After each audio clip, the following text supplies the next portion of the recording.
Hello guys, good morning. Ako si Richie Piamonte. I'm a Filipino who lives here in Tokyo, Japan for 20 years. I was diagnosed to have a cholesteatoma a few months ago.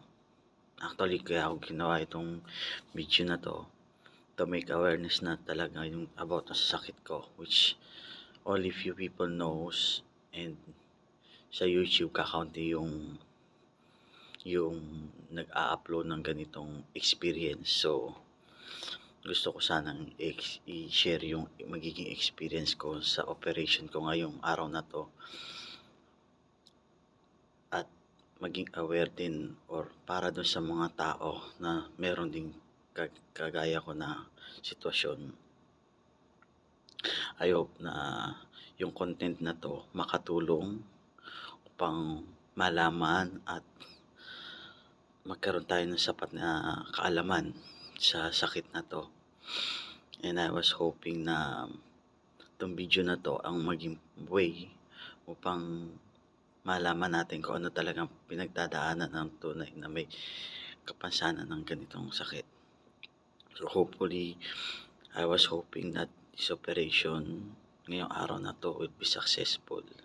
Bali, i-operahan ako ng 2:45 sa Japan sa Japan ang ano nila, ang senaryo nila is operation, then I have to be in oxygen, yung may mask, oxygen mask for 3 hours, then 3 hours, another 3 hours not walking, walang movement.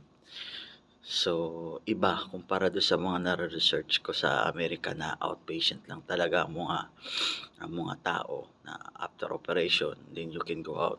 But dito sa Japan, I have to be confined for 4 days. So, the first day, so far, yung first day ko kahapon, nung ina-admit ako,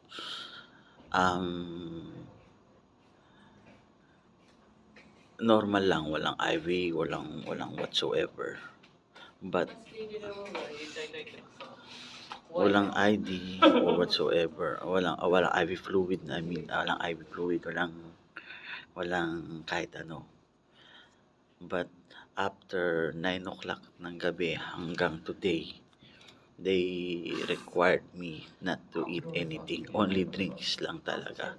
Then from 10 o'clock today, no drinks, no water, no anything. Siguro maybe baka dahil gusto nila na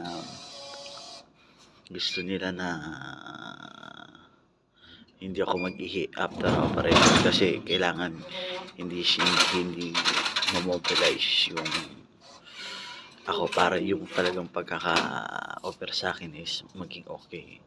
So, they were concerned about that talaga. So, gano'n na lang. Update ko kayo from time to time kung ano nangyari sa operation, and hopefully tulungan niyo ako magdasal na sana maging okay yung operasyon ko. Okay guys, okay, bye.